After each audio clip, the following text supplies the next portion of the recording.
I'll see you soon. Final Destination 3, The Novelization by Christa Faust. Chapter 20. Aaron stood for a moment outside the massive iron gates that bordered the McKinley estate. Through the lacy green branches of ancient birch and maples, the faded gables of historic Riverview House were just visible, peeping like an aging beauty hiding her flaws behind a delicate fan. Everyone in town knew the history of the McKinley family and their landmark estate. The original McKinleys, brothers Garris and Galen, came over from Ireland just before the turn of the 19th century, with barely a penny between them. Humble weavers with big dreams, they built one of the first textile mills in the United States. Garris was a genius with finances, wrangling investors and massaging the books, while clever Galen locked down several patents on innovative new machinery. They both married into money, Garris to railroad heiress Virginia Biles, and younger Galen to legendary beauty Treposia Dollarhide, daughter of a wealthy merchant. Within a few short years they had completely taken over the tiny village of Beaverport, and were two of the richest men in the state. 10 years and 8 mills later, Beaversport had been officially renamed McKinley. The brothers bought up acres and acres of land and built themselves twin mansions, Riverview House and Meadowview House. Several generations of McKinleys battled through the drama and infighting and scandals of any big wealthy family until finally Garris's branch of the family decided to sell off Meadowview House and its surrounding land to developers in 1921. Galen's branch, represented at that time by Ian's great-grandfather Connor McKinley and his wife Beryl, were outraged and furious at this blatant disregard for roots and family history. However, 8 years later, when the stock market crashed and Connor lost almost everything, he saw that what had looked on the surface to be uncaring disrespect was really canny financial foresight that would have made old Garris proud. Connor was forced to let all the servants go, shut down Riverview House, and move Beryl and their 3 children, Myrna, Desmond, and brand new baby, Ian's namesake grandfather, into the small guest cottage on the far end of the property. They weathered the lean years of the Depression with nothing more than spit and determination, and came out the other side with big plans for the future. The elder, Ian McKinley, rebuilt the family fortune to a respectable size by the time he died, but never forgot those lean years. He instilled a militant work ethic in his own firstborn Troy, constantly rallying against the dangers of relying on inherited money. Subsequently, Aaron's boyfriend Ian suffered daily harangues about the dangers of becoming a lazy, worthless playboy, an apparently unavoidable fate if his father ever gave him so much as a nickel for any reason whatsoever. Ian had been given a laughably meager allowance of $10 a week until he was 14, after which he was expected to get a job and earn his own keep, including paying a token rent for the carriage house in which he lived. He was sent to the local public school rather than going off to private school with a bunch of rich mama's boys that wouldn't know hard work from a hole in the ground, just the sort to give young Ian all the wrong kinds of values. To his father's endless dismay, Ian had developed his own independent sets of values that had nothing to do with hard work or money. Ian could not have cared less about the McKinley fortune. He just wanted to be a writer, a starving poet living an edgy, counterculture lifestyle in some garret deep in the heart of a vibrant, diverse, and happening city. He couldn't wait to get out of this town, away from his family and his name, and the 200 years of expectation that threatened to crush him beneath its monumental weight. When Aaron first met Ian, that desire to move, to leave, to put this dull suburban prison far behind him was a large part of what seduced her, because that was her dream as well. She had been raised on the wrong side of town, the daughter of a single mother, an alcoholic artist who always made it painfully clear to Aaron that having a daughter out of wedlock had destroyed her life. She railed that having Aaron had trapped her in this mindless, soul-killing suburb, working shitty, low-paying jobs just to make ends meet. If only Aaron had never been born, her mother could have gone to New York City and made it big as an edgy, feminist comic artist. In truth, Aaron suspected her mother was glad to have Aaron as a scapegoat. That way, she never had to really try and take the risk of failing. It wasn't her lack of talent holding her back, it was the baby. That broken condom, that one little mistake that fucked up everything. Erin had always been a little chubby, smart as a whip but socially inept, and consequently never fit in to school. She had no real friends at all, so she lost herself in books, living a complex fantasy life full of dragons and magic. When puberty hit, her fantasies became darker, full of sensual vampires and corsets and bondage. She suffered the pain of schoolyard teasing and humiliation of being dumpy and uncool in the world of the skinny and the perfect. When it all became too much for her, she would take a razor to her arms and legs, slicing into her pale, delicate skin and relishing the sharper, more physical pain as it washed away the hurt inside of her heart. She was a freshman at McKinley when she met Ian, and the attraction between them was immediate and incendiary. He was the only other person in the school who had ever heard of Lovecraft, Vampire the Masquerade, and Fields of the Nephilim, and he turned her on to the whole new world of the Gothic subculture. He was viciously smart and brutally cynical, and he shared her contempt for the mindless blonde drones all around them. She fell in love with his bony, milk-white body, his thin, expressive hands, and his intelligent, unforgiving gaze. He was not afraid to try the things that Erin had always dreamed of, ropes and hairbrushes and knife play. He was a willing and endlessly creative partner in the elaborate vampire role-playing scenarios she invented. Giving herself over to him completely was addictively delicious, better than she ever could have known. And he wanted to take her away from this deadbeat burg. He was everything Erin ever wanted in a lover, and more. She was sure that she had found her soulmate. At first. 4 years later, all the weakness, all the insecurities, everything he kept hidden beneath the witty, cynical facade was becoming clearer and clearer. She enjoyed being dominated by him in bed, but he insisted on bringing that level of control into their daily life, always critical of her choices, and always insisting that things be done his way or not at all. At first she felt as if she deserved this kind of treatment. After all, he was so much more knowledgeable than her. Clearly he knew best, and that was that. And she started to expand her own knowledge through various online Gothic communities. She started to see that he did not know everything about everything. She began to sense that his need to control her at all times sprang from a deep-seated insecurity. He wanted desperately to leave McKinley, but he was terrified that if Erin was exposed to a world of choices of other Goths, she would have no reason to stay with him. She really did love him, and she tried her best to reassure him of her love and devotion, but he made it so impossible sometimes. Then, when that freaky accident happened at Red River, Erin had realized that she did not want to live the rest of her life as Ian's little Gothic slave girl. Her brush with death made her see that she needed to live her own life, be her own woman. She began to make secret plans to move away to San Francisco, alone in September, squirreling away money from her job at Homeland Hardware, and chatting online with SF area goths about the local scene. She had already had more than one online affair, including an ongoing romance with another girl, a tattoo artist named Viola, whose last name was November. Oh, Viola November.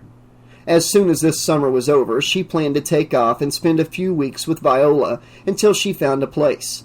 Then she would start a brand new life far, far away from anything or anyone named McKinley. As she stood there by the massive gate, she wondered when it would be best to break it to Ian. She could not afford to quit her job, and since she and Ian worked together at Homeland, she knew he would make her life hell if she tried to break it off before she was ready to leave town. Best to just tough it out until September. The guard, a lecherous old troll, grinned suggestively at Erin and buzzed her through the gate. She walked slowly down the winding drive towards the carriage house, scuffing her pointed boots in the dusty gravel. Riverview House loomed up behind the little structure, and Erin realized that she was going to miss that old grand dame with all of her faded glory and guarded secrets, far more than she was going to miss Ian. They were technically not allowed inside Riverview House because the main wing had been restored into a historical museum before Ian was born. Its east and west wings had been sealed off until the funds for their restoration became available, but it had been ridiculously easy to sneak in. The East Wing in particular had captured Erin's imagination, especially lovely Trafosia's rooms in which she was rumored to have gone slowly, inevitably mad. The decayed splendor and haunted melancholy of those vast empty rooms had been the ideal Gothic backdrop for their romantic role-playing. Erin had lost her virginity inside Riverview House, and she had felt the house's presence and precipitation in the ritual as strongly as Ian's or even her own. It was as if that intense and painful moment existed not as a unique event, but only as part of a larger continuum, a single bright bead on a glittering necklace of thousands of such moments, stretching back through the generations that had lived and loved and died inside that house. As she approached the carriage house, she wondered if she would be able to convince Ian to make another midnight visit to the east wing of Riverview House. Erin would not tell him, but what she really wanted was a chance to say goodbye to the house. Ian had moved his things out of his parents' cottage and into the carriage house the year he and Erin met. But back then, the carriage house was barely more than a tumble-down storage shed.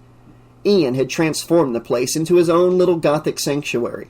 The lower floor was still nothing but decaying horse stalls and ancient rusting equipment, but the second story contained a pair of modest rooms that had once housed the grooms, along with their shared bath and tiny kitchen. The other half of the upstairs was a large open hayloft. Ian had transformed the two small rooms into his bedroom and office, and the hayloft became a cozy living space plastered with posters of The Crow and Sisters of Mercy, and art by Tim Bradstreet and Alan M. Clark. Erin had done more than half the decorating, transforming the space with scraps of lace and velvet, painted dolls' heads, and rusted hunks of unfathomable clockwork. She knew that she would miss this place as well. Knocking on the thick wooden double doors, she heard the angry German jackhammer beat of Rammstein's Für Frei filtering down through the cracks. She sighed. If Ian was listening to Rammstein, that meant he was going to be in one of his moods. It wasn't until the quiet break in the middle of the song that he finally heard her fist against the door and came down to let her in. "What's the matter, Zip?" she asked, touching the sharp angle of his jaw and then pushing back the hair from his frowning forehead. She could see nearly an inch of pale brown root beneath the coal-black dye. He looked tired and drawn. "Hey, Pip," he said, stepping aside to let her in. "I don't know. I can't find my glasses, and—" She took his hand and led him back up the steps into the black and red chaos of his little sanctuary, through the hayloft and back to his office. Sure enough, his glasses were on the desk beneath the tinted paperback. She picked them up and put them gently on his face. How could she leave him? Honestly, she didn't know what he was going to do without her. "You're still in your civvies?" she said, gesturing to his torn black jeans and alien sex fiend t-shirt. She, on the other hand, had already changed into her obligatory uniform of shame. She hated tan work pants and cheap green polo shirt with the Homeland Hardware logo on the left breast. Her jaunty apron and her badge, a laminated atrocity with a sullen, washed-out photo, her name, department, garden, by the way, and the perky question, "How may I help you?" were buried in her backpack until the last possible minute. "What if we just blow it off?" Ian said, looking off at nothing. "Let's just stay here together. I just can't face the world today. I don't want to look at anyone but you." Erin took his face in her hands. "I know, Zip," she said softly, "but we need the money." "I need the money," she thought, and then felt a swift wave of guilt. "You're right, I know," he said. "It's just, well, things have been so weird since the accident." He looked up into her eyes. "Don't you feel it? Something that just isn't right?" "Geez," Erin said, sneering. "You sound as loony as that Wendy chick." Ian shrugged and turned away. "I'll get dressed," he said.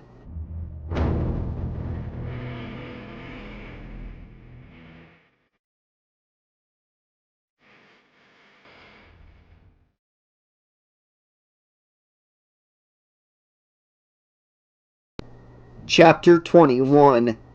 Wendy and Kevin crept uncertainly through the dimly lit rows of gardening implements and construction supplies at the Homeland Home Improvement Warehouse. Homeland was one of those giant nationwide franchise joints that show up in small towns and put all the local hardware stores out of business. The store's logo was a sort of humanoid creature with a house for a head, windows for eyes, and a door for a mouth. It was holding a hammer and a measuring tape. Clearly it was meant to look friendly and helpful, but to Kevin it just looked creepy and sinister. The store had been closing up for the night when they got there, but Wendy had convinced the manager on duty that they needed to talk to Ian and Aaron right away. He had waved them back to the lawn and garden section and forgotten about them the moment they were out of his sight. The huge ceiling-high steel shelves were crammed with plywood, sheetrock, and everything known to man, all looming over them like deadly traps as they wandered through the enormous warehouse-style store looking for signs of the two goth kids. Rakes and chainsaws, axes and garden weasels and screwdrivers and hammers all glinted menacingly from the shadows. Wendy was anxious beside Kevin, glancing nervously around, and Kevin realized that they were surrounded by 1,000 possible violent deaths. If there was a place where one could expect a horrific, accidental death, this was probably the place. As they turned a corner, they heard a strange, loud, compressed air sound from nearby. Foot, toof, toof, toof. Then something squeaked up above, and with a flutter, a pigeon dropped to the floor in front of them. It twitched for a moment and then lay still, dead. Wendy and Kevin froze in their tracks, but nothing more happened. "What the fuck was that?" Kevin whispered. "I don't know," Wendy said. They jumped as a teeny walkie-talkie crackled somewhere nearby. Kevin recognized Aaron's voice beneath the static. "Hey, Zip," she said. "Cut those plywood orders yet?" Ian's real-world voice answered her electronic one very close by. "No, not yet, Pip," he replied. "Train's been all edgy and impossible since his girlfriend gave him the boot, and he says he wants me to get rid of those pigeons first. Stupid rats with wings keep setting off the motion sensors." Wendy and Kevin looked around the next shelf and saw Ian.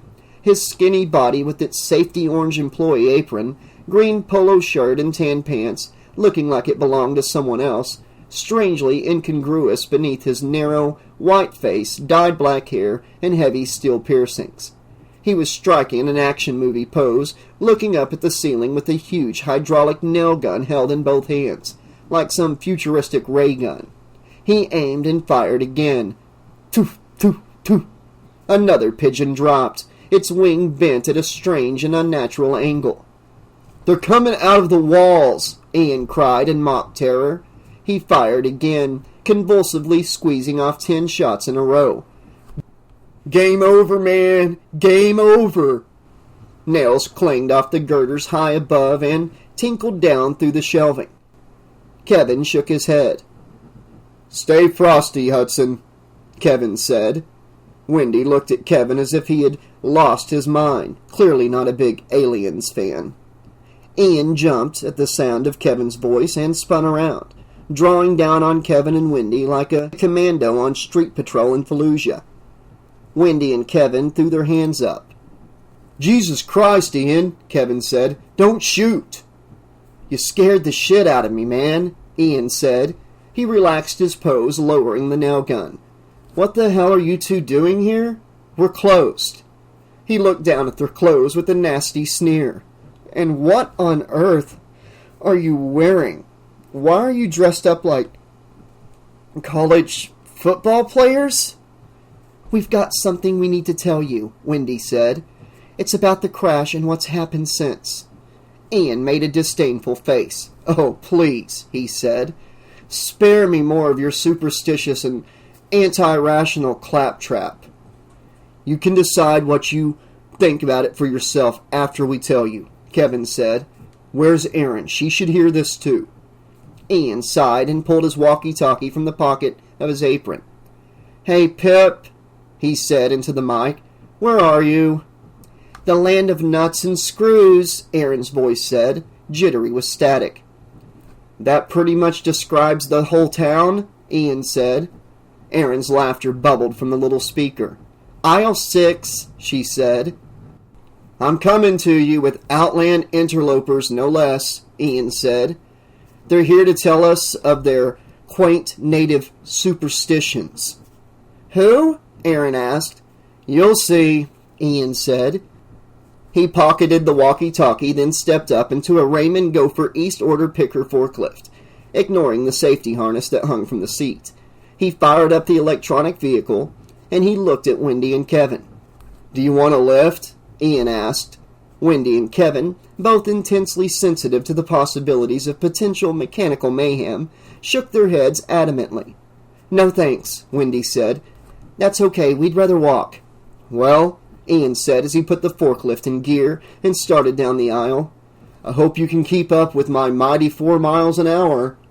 They followed him through the cavernous space, waiting as the forklift made slow, ponderous turns, until they at last found Aaron, also wearing an orange apron and the bland, weirdly normal Homeland uniform, pushing an industrial-sized shopping cart piled high with random items. She put a box of 3/8-inch screws back onto a shelf of screws of various sizes. Look, Pip, said Ian as he swung into the aisle. Visitors. Aaron looked up. She raised a questioning eyebrow. Well, well, she said. If it isn't the popular kids come to mock us in our wage-slave shame. What do they want? We want to tell you something about the crash, Wendy answered. Something important. Aaron sighed and rolled her thickly lined eyes. I'm sick to death of that stupid crash, she said. If I never hear anything more about it, it'll be too soon. It might be too late if you don't hear about it, Kevin told her, feeling testy and trying not to let it show. All right, Aaron said. But walk while we talk. We can't get out of here until I restock all this stupid shit our pinhead customers can't manage to return to the shelves themselves. I don't want to spend another minute more in my itchy polyester norm costume than I absolutely have to. All right, Wendy said. Kevin could see her steeling herself for this difficult task as they began following Aaron while she pushed the shopping cart down the aisle at a snail's pace. Ian moved slowly alongside them in the forklift. Well, go ahead, Wendy. The first thing you should know, Wendy continued, is that Lewis is dead. You mean Frank Cheek? Said Ian. It was all over the news this morning. Revolting. I thought you two were there? Wendy nodded. We were, she said. But that was yesterday afternoon. Lewis died this morning. He was lifting weights and he slipped and fell on one of the machines. God, his head.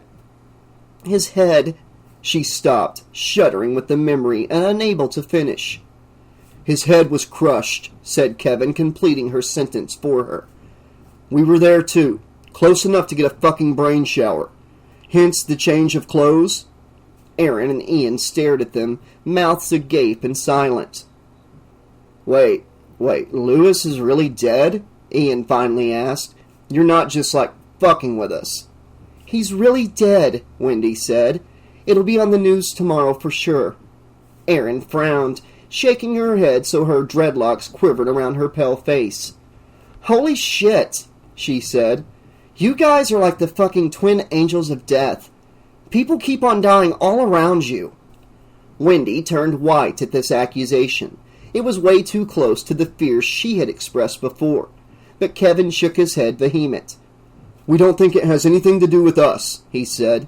At least not in that way. We were actually going to see Lewis to warn him that we thought he was in danger. Danger from what? Asked Ian. You knew he was going to slip? Don't tell me McKinley's own low-rent Cassandra had another one of her mystical visions. Well, no, I mean, yes, kind of. Not a vision, just... Kevin sighed. I guess we better start from the beginning.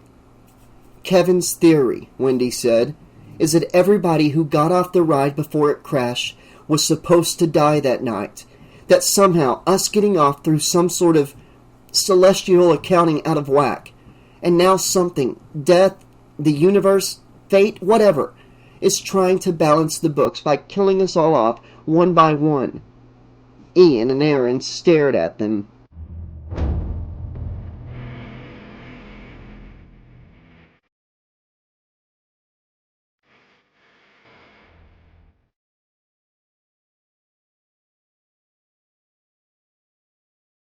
Okay, Slashaholics, this has been chapters 20 and 21 of Final Destination 3 by Christa Faust. We're in the final stretch now. I wanted to do something differently with this book and stretch it out a little longer than normal. I'm really enjoying the story. I really enjoy Christa Faust's writing style, and I just, I want to really savor this book, and I hope you're all enjoying it too. Not a lot of action in tonight's chapter, but definitely some cool backstory on Ian and Aaron. Maybe a little too much backstory for filler as far as it goes with Ian's family, but I wasn't bored. That's the thing about Christa Faust. Even when she's writing these backstories that don't really pertain much to the main story, she is just such a good weaver of characters and stories. And, I never really cared much for Ian and Aaron in, the movie. But right now, I care about what Aaron thinks about leaving Ian, about how there's more out there for her. And I feel bad for Ian because he doesn't realize he's about to lose Aaron. It's like, thank you, Christa Faust, for being such an amazing writer that you can make me care for characters that I never cared about in the movie. That's what I love about her writing. And I cannot recommend her enough to you guys. She's got this awesome comic book that just started coming out. There's 2 issues out so far called Bad Mom. You got to check it out. Such a great, it's just really fun. It's kind of like Dexter, but I don't really know how to explain it. Check it out. You won't regret it. But yeah, so Kevin and Wendy are here. They're finally at, I'm just going to call it Home Depot, with Ian and Aaron. And of course, they're trying to warn them and let them know. And of course, Ian and Aaron are going to be condescending and snotty about it. Think they know better. But this was actually one of my favorite scenes in the movie. The ending of this scene, anyways. So I'm really excited to get back to chapter 22 and see exactly where the book takes it and what Christa Faust does with this scene. But yeah, a lot of cool cause and effect coming up if it goes the same route as the movie did. Yeah, so totally enjoying this book. Sorry there wasn't a lot of action in tonight's narration, but I'll be back again very soon with more, and I'm pretty sure, like I said, we're like in the final 65 pages of this book, 65, 70 pages. So things are about to go off the rails, pun intended, from the roller coaster thing. And when they do, it is a non-stop thrill ride until the end of the story. So, yeah, let me know what you guys think of this book so far in the comment section below. Please click that like button. If you haven't done so already, subscribe. And I'll be back very soon with more of Final Destination 3 by Christa Faust. Until then, this has been your friendly neighborhood 80s slasher librarian saying thanks for listening, be excellent to each other, and I'll see you soon. As always, tonight's upload is brought to you by our patrons on the Patreon page. I want to say thank you to each and every single one of them. Thank you, Tony DeVore, Seminole, Tyrone Kennard, Nick Velcarve, Jeffrey Quick, Daniel Mackey, David Arnold, Alex Vanover, Krista Campbell, Rob Davey, Jay Gardner, Willow Ravenwood, Lauren Vaught, Kristen Kay, Michael, William Schaefer, Liam Anderson, Bonanza Jellybean, Bree, Ryan Woodward, Allison Sibe, Iron Alexa, Hawaii, Cecilia Spears, Sean Campbell, Catherine McClear, and Carl Eakins. I know a lot of YouTubers just put up a text scroll thing with the names listed, but I want to take the time to actually say thank you in my own voice to all of you because this channel would not exist without you. I love each and every single one of you. Thank you so much. And if anybody listening would like to support the channel, you can go to the Patreon. The link is in the description below. You can sign up for as low as $2 per month. All the tiers come with awesome rewards, including free ebooks, free merch. You can voice characters in audiobooks, come on the podcast, all kinds of stuff. Just check it out. I think you'll really enjoy the rewards, and you'll be helping make sure this channel is still here for years to come. Also, be sure to check out the merch store. The link is in the description below. Be sure to use the promo code 10OFF to get 10% off all purchases on the merch store. And be sure to sign up for the Facebook group. Check us out on Twitter, Instagram, all of that. All of that's in the description below. We'd love to have you. And thanks for listening. This is Zach Galligan, Billy from Gremlins 1 and 2. Hi, this is Jeffrey Reddick, creator of Final Destination. Greetings, Slashaholics. This is David Bergantino, author of the Freddy Krueger's Tales of Terror books, the Bard's Blood horror Shakespeare books. Hey guys, this is Jason Brooks, Jason Voorhees from Friday the 13th Vengeance. Hey, this is Slasher Pepper.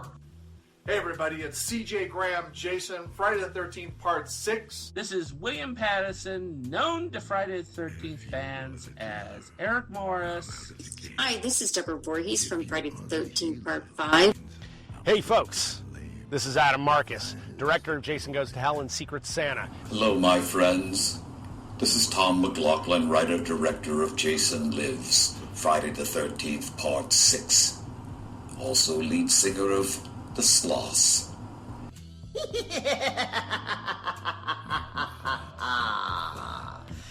Hello, kiddies. This is John Kassir, the voice of the Crypt Keeper. Hi, this is Kane Hodder, better known as Jason from Friday the 13th, Victor Crowley from Hatchet. And you are listening. And you are listening. You're listening. And you're listening. And you're listening. Just want to make sure you guys know you're listening. You are listening. And you are listening. And you are lucky enough to be listening. You are listening. Okay, boils and ghouls, you are listening. You are listening To the 80s slasher librarian. To the 80s slasher librarian. To the 80s slasher librarian. To the 80s slasher librarian. The 80s Slasher Librarian. To the 80s slasher librarian. To 80s Slasher Librarian. To 80s slasher librarian. To the 80s slasher librarian. To the 80s slasher librarian. To the 80s slasher librarian. to the 80s Slasher Librarian. Keep listening, or I'll kill you. You know, I have some questions actually about your name. Does that mean that you are a librarian for